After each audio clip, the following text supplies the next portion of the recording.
It's time to get on with my Batman review. Da da da da da da da da da. Bam bam!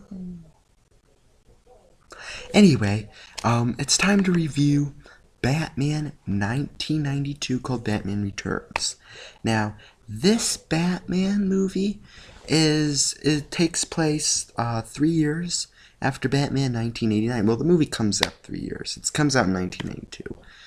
So I guess we could say it's 3 years afterwards. You know, Batman is good friends with the police. They call him up. I mean, don't call him up. They show the bat signal. We have 3 villains. We have Danny DeVito's Penguin. We have Christopher Walken's Max Screck. And we have Michelle Pfeiffer's, sorry, I accidentally hit the button. We have Michelle Pfeiffer's, Catwoman. Now, these 3 villains are interesting, but I think my favorite villain out of all of them is Max Screck, which is played by Christopher Walken. Because, you guessed it, he's Christopher Walken. Okay? You see, Christopher Walken has an interesting charisma. Because his voice is somewhat easy to do. And it's kind of fun to do. And it brings a lot of character. that's an interesting, probably terrible Christopher Walken person. But yeah, actually I do like Christopher Walken's character the best. Not because Christopher Walken is entertaining as this role, but he's also plays like this corporate capitalistic guy who dumps his pollution into the river, and he's trying not to go to jail, and the Penguin has evidence against him. So it's interesting to see this type of villain in the Batman movie, Okay, fine. It's because he's played by Christopher Walken, and he's pretty entertaining. But then we have Danny DeVito as the Penguin. Now, Danny DeVito's Penguin, I really like. I think Danny DeVito is the perfect person to play the Penguin. Because he's a perfect blend of like a bird. Like acts like a bird, but he acts a lot like Louis De Palma. Now, I'm a big fan of the show Taxi. I love that show. It's probably my favorite sitcom. And I love Danny DeVito's Louis De Palma. And there's a lot of Louis De Palma moments when he's the Penguin. And also, it's just a new take on the Penguin, because all the other Penguins that I've seen anyway, like the animated series, the 60s TV show, and even some of the comics, I haven't seen all variations of the Penguin. But this is the one I've seen. So, okay, all the Penguins seem to be like high, dressed nice, have a lot of technology, the glass eyepiece, the top hat, the cigarette thing, and wearing a tuxedo like a penguin. And it's just 5'3", tries to be elegant, especially in like the show The New Batman Adventures. He tries to be elegant and all that. This Penguin is nothing like that. He is short, but what I like about it is he's actually a penguin. He's actually got like penguin DNA in him. I don't know how it happened. Maybe they, because it seemed like his dad is kind of rich in the beginning. Maybe they injected, maybe his son was like a test subject for animal cross genetics. Like they injected penguin DNA when he was a baby in the mother's womb. Maybe, something like that. I don't know. They don't really explain why he's a penguin, but he's just a penguin. That's just a theory of mine. But I like that he's actually a penguin. He's actually... not only is that, he's not trying to be upper class. He's actually he's actually a monster. He's actually got like a monstrous rah to him. Like, he actually hates dressing up nice. He just likes to act like an animal. He eats raw fish and he growls and he bites people's noses. It's just such a funny take on the Penguin. And Danny DeVito, of course, brings it. I think, some of it's ad-libbed by Danny DeVito, and of course, Danny DeVito can get away with a lot of this. Now we have Michelle Pfeiffer's Catwoman. She is probably my favorite Catwoman, I would say, because okay, I like Anne Hathaway's and I like Julie Newmar, but like the Joker, not like Jack Nicholson's Joker, you could tell Michelle Pfeiffer's just having a ball being Catwoman. Like, you could tell she's really having fun being this crazy, pun throwing, doesn't know which side she's on, teases Batman villain. It's just, really, you could tell she's having a ball being Catwoman, and it's really entertaining. It's similar to Jack Nicholson's Joker, and she, out of all the other, Julie Newmar, of course, is like the villain of the week, Scooby-Doo type villain, it's just to get Batman, and then you have, what's her name, Anne Hathaway's Catwoman, which is, she seems more like a spy. And again, like, what's her name? Michelle Pfeiffer's Catwoman. She doesn't really know what side she's on, but, well, actually, Michelle Pfeiffer's Catwoman does, she works for the Penguin. She wants to get Batman, but she goes crazy. She's crazy at it. Like, she's not doing this for good. Okay, what I mean by she doesn't know which side she's on, I don't mean like she's not helping. She doesn't know whether to be on Batman's side or the Penguin's side. She just doesn't know whether she should be good or evil. She's just crazy. Like, she saves this girl from being mugged by this guy. She plays tic-tac-toe on the guy's face and saves the girl. Okay? But then she, like, grabs the girl's face and says, "I'm Catwoman. Batman's not here to save you. You're pathetic. You're just waiting for people to save you. Here we are." She doesn't know whether she's not trying to be on good or evil. She's just crazy. And Michelle Pfeiffer brings that, I think she probably ad-lib, I don't think she does, but she, like, brings that mischievous, attitude to the character. And the other Catwomans, like Anne Hathaway's Catwoman, she seems to be more of like a spy, just trying to survive and stuff like that. And Julie Newmar's like the old Scooby-Doo type villain, and but Michelle Pfeiffer's Catwoman is just crazy. She's just plain crazy, and it's very entertaining to watch. But the thing is, she is a lot better than Vicky Vale. I prefer her over Vicky Vale. At least, Michelle Pfeiffer's got some, she has some, like, character to her. She's just not just a scream queen. Like, I thought Vicky Vale was just a Lois Lane, just save me, damsel in the distress, scream queen. Okay? Catwoman is not like that. She is, she throws puns, Another thing is, I'll get to that later, but she throws puns. She acts like a crazy, but what's the word? Crazy, but sarcastic attitude to the character, and kind of like a mischievous character to. And somewhat, so there's somewhat depressingness to her character. Like when she, I don't want to say depressingness, sadness to her character, because she probably doesn't have a good relationship with her mother. She can't get a guy, and she works for this corporate entity that just uses her. And she just, like, blacks out her entire room. It's kind of a crazy scene. But at least there's some. I mean, I'm not a big fan of crazy, sad type of characters, but at least she has a character. Vicky Vale was just there. She was just there for love interest. She was just the Lois Lane, damsel in distress, scream queen. She doesn't have any personality to her, So that's my thoughts on, the villains. And, Christopher Walken, I really like because he's Christopher Walken, you know. But as much as I like these villains, I'll tell you two negatives about it, okay? So I'll go with the Penguin's motivation.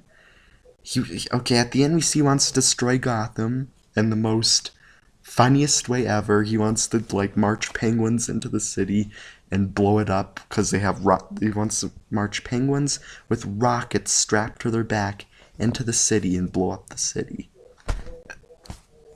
That's it's kind of comical, but kind of like it's just funny, I guess you could say. It's just really, really funny. Scene just to see penguins, you know, like the joke. It's just so like goofy compared to like, I mean, the Joker's plan wasn't that realistic. He wanted to gas Gotham and be like the number one kingpin, but he wanted like to gas everybody with balloons. At least it wasn't like you could see that maybe happening, which is this is like kind of goofy, but at least it's enjoyable goofy. I love seeing the penguins marching in, and he gives this like big speech to the penguins like they're in the army, like some of you may not come back, da da da da da. And so it's really fun scene to watch, but that's not the negative. Is the other part of the penguins' motivation is extremely, extremely, extremely dark. This is probably the darkest motivation I've ever seen from a Batman villain. Okay, here it goes. If you haven't seen the movie, spoilers, I don't care. The Penguin wants to get all the firstborn babies in Gotham and drown them in the sewer because he was abandoned as a child. Wow. Really, Tim Burton? Do you really have to be dark to get people's attention? I know Tim Burton's style is dark. His genre of movies is dark kids movies, like Nightmare Before Christmas, Charlie and the Chocolate Factory, Edward Scissorhands, The Corpse Bride. Actually, Nightmare Before Christmas is not directed by Tim Burton, but it's produced.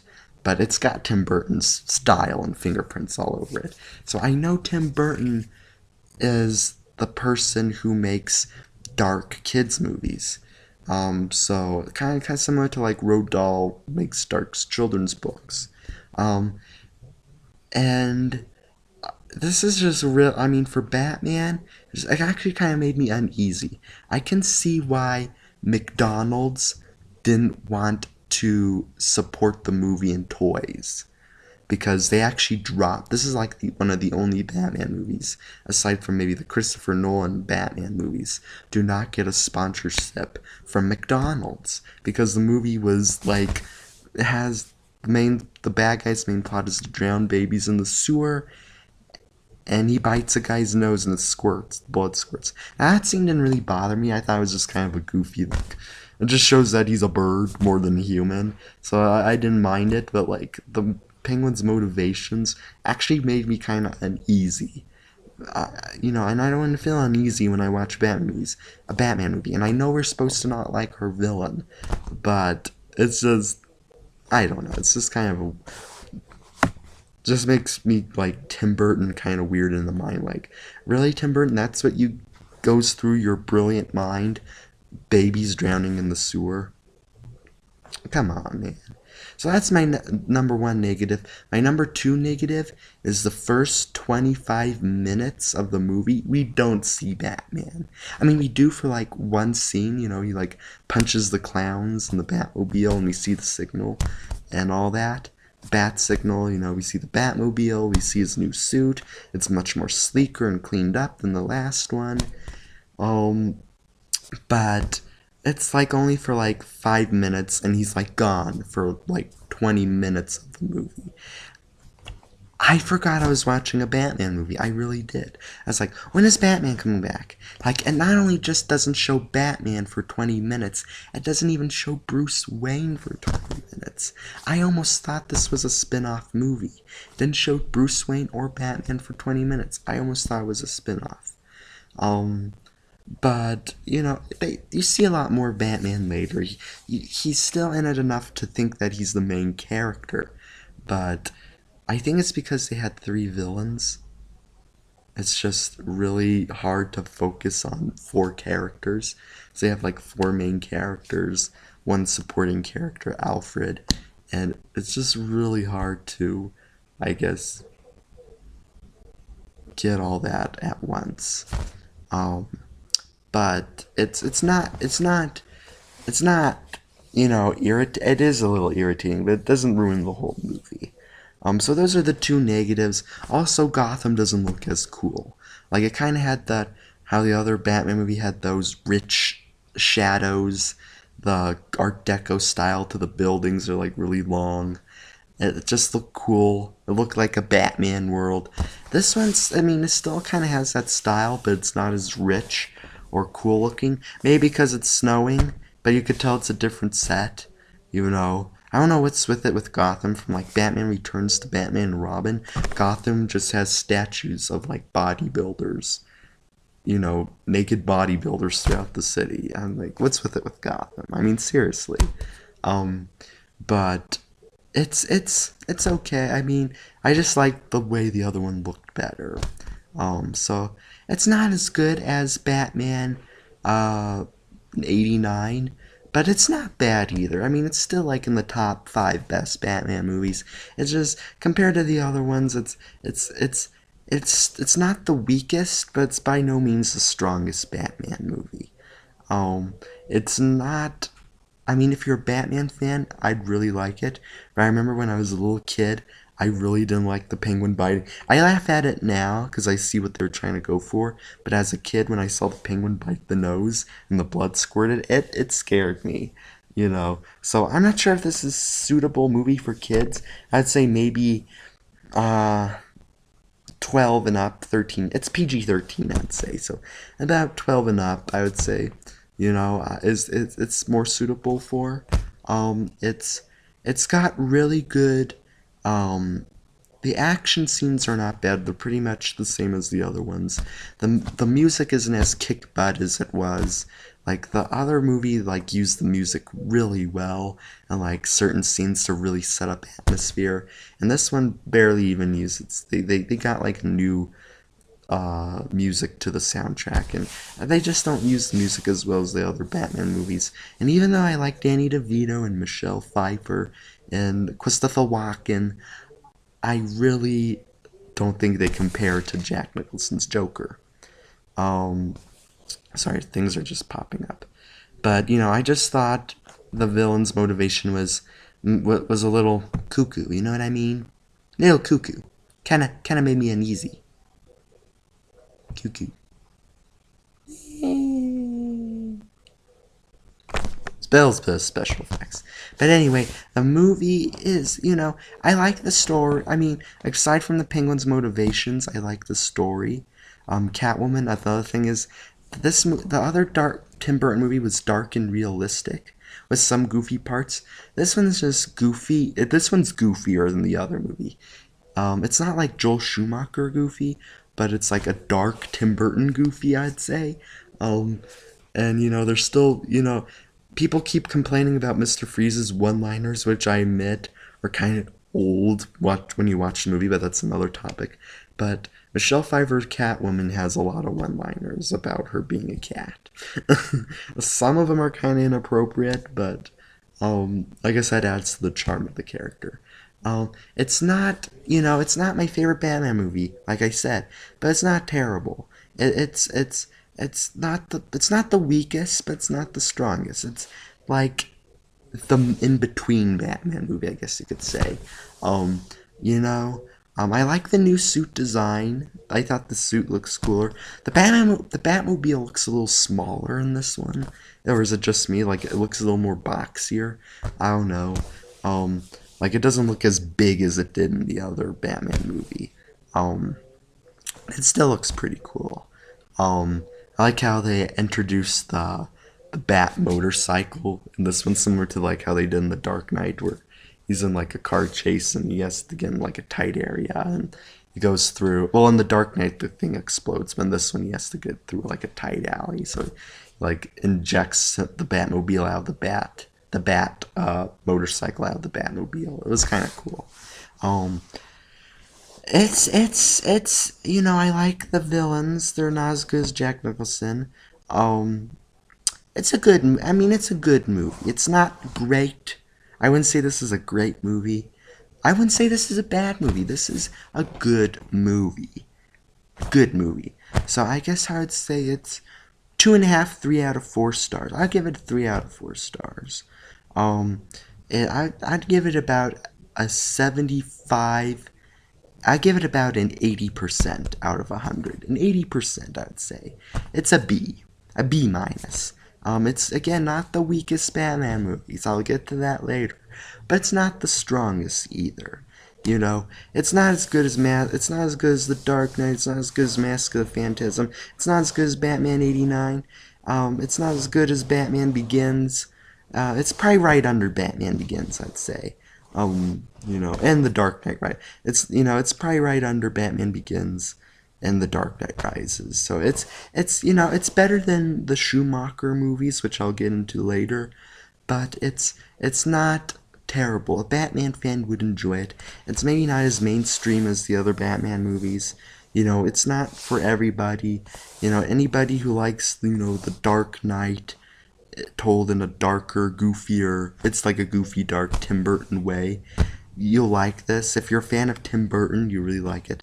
Like, the first Batman movie was Tim Burton style, a little bit, but it wasn't like full out Tim Burton style. Like, it still kept restraint. Like, it did have some dark elements, like the guy being fried by the Joker by his hand buzzer, but it wasn't like it had that goofy darkness like Tim Burton has the goofy darkness. This one is flat out Tim Burton style. Okay, like with the Catwoman stuff and all that. It's really Tim Burton style. Um, Another thing I forgot to mention is the suits. Maybe I did, but I never got to detail. This is a cool Batman suit. It's probably my favorite out of the Burton Schumacher movies. Like, it looks more stealthier. It looks more sleeker. It looks more flexible. Like, you still can't turn your head. Like, the Joel Schumacher movies were like really unflexible looking. Um, but what I like is it looks like the other Batman movie. I guess it had more grit to the character, but it was like beat up. The ears weren't always straight, and it looked used. Like, this costume looks new. The ears are straight. It looks sleeker. It looks a little more flexible, more suitable for fighting crime. The logo is right. Another interesting fact is the Tim Burton Batman, the logo wasn't right. It had like this little bat tail and thing coming out of the bottom, like a bat spear. Like, it was, like, it looks different. You'll see if you watch the '89 Batman movie. Like, the logo on his chest isn't the right logo for the actual movie in the opening. They fixed the logo. The logo looks cool. That must have been like a mistake. I don't know. So the suit looks cool. I like Penguin's design. It's not the high class Penguin that I've seen in the comics and TV shows, that I know of anyway. He's more of a monster. Like, he looks more like a penguin. He looks like more of a mutated human penguin with Danny DeVito in it, which I really like the design. And I kind of like a circus troupe, by the way. Kind of a weird gang to be hanging around, but I guess it fits the atmosphere of the movie. And I like Catwoman's suit. Again, it's interesting. It's like not like the other Catwoman suits. Like, Julie Newmar's was like a black shirt and black pants with ears, and Michelle Pfeiffer looked like like a burglar spy suit. Michelle Pfeiffer's is just like a leather suit sewed together. It kind of makes it look more. It adds more to her character. Like, it fits the atmosphere. It is very tight. But women's women in superhero movies have to have tight suits. Okay, they that's just the way things are. So, but the suit is okay. You know, it's probably the most uh detail, I guess you could say, to the Catwoman suit. Like it has more to it than just a black suit. Um, and you know, Christopher Walken, he looks like an old Christopher Walken dude. You know, he looks like Christopher Walken with gray hair. There's not much to him. But the thing that always cracks me up is his son, Chip. The son looks like a bad Christopher. He looks like a Christopher Walken impersonator. Like he looks like a really bad Christopher Walken impersonator that you would see on like Hollywood Boulevard to take pictures with. It's hilarious to watch. I'm like, seriously, they want that. Why couldn't they just have a normal guy? Why did they have to have like a really bad Christopher Walken impersonator? I don't know. Like, yeah, he tries to have the voice, and it just comes off as kind of stupid. You could tell what they're trying, you know, what the guy was trying to do. You know, the direction he got from Tim Burton is like, just do your best at a Christopher Walken voice, and kind of put his makeup on you so you look like his son. Um, but you know, I guess that's all I have to say about the movie. Like, there are a lot of good things to it, but there's some bad stuff. You know, you don't get to see Batman until you only see Batman once in the first 25 minutes. Um, you only see Gotham isn't as cool looking. The Penguin's motivations are very really dark. Um, there are uh some cheesy one-liners, you know. So it's okay. I mean, it's good. It's not bad. But I guess there's more good to it than bad. You know, like I like the three villains. I like, you know, Max Screck. I like uh, Selena Kyle, Catwoman, and I like the Penguin. Those are all three good villains. You know, and a Batman when he's in the movie, like he's in it a lot during the last bit after 25 minutes, which is kind of cool because it kind of irritated me in the first 25 minutes that he wasn't in it, but once he was in it, it was cool to see Michael Keaton back into the Batman performance. Like he's still his another thing I forgot to mention about Michael Keaton's Batman, and that I forgot to mention in the last review, is what I really like about Michael Keaton as Batman is that he looks like a normal guy. He's just a normal looking guy, and the way he acts is kind of like kind of like uh like an everyday job type of thing. Like, gotta fix that. Like when he was driving the Batmobile, it's just like the way his eyes look and like the way he reacts to things is like, it's kind of fun to watch. But what I really like about his character is that Michael Keaton's Batman, you could tell they didn't want to. Okay, the thing about Batman movies is they always try to cast the best looking man in Hollywood. Like they try to cast someone who, you know, a Bruce Wayne type, who, you know, who's traditionally a Hollywood heartthrob and weakens the girl's knees and has the slick hair and the chin and you know, is just the top person to talk about, you know, those traditional stereotypical good-looking guys that you see in Hollywood. So that's why I'm a little skeptical of Ben Affleck as Batman, because he's kind of that type, but that's another topic. But Michael Keaton, okay, when they were casting Michael Keaton for Batman, they weren't trying to cast the best-looking guy. They're trying to cast the best Batman. That's what I like. They weren't trying to cast. Batman movies try to seem to cast Bruce Wayne. Try to find a good Bruce Wayne rather than a good Batman. They weren't trying to cast a good Bruce Wayne. And Michael Keaton is a great Bruce Wayne. They were trying to cast a good Batman. And that adds to his character. He's just a normal looking guy. I mean, Michael Keaton isn't bad looking, but I like that he looks normal. He's not the traditional Hollywood stereotypical heartthrob. He's just a normal looking guy, and you would never suspect him of Batman. And it's just so fun to watch him, you know, just act like, you know, himself, a normal looking guy, a normal not just looking but acting guy trying to who accepts himself as Batman. And I just love that.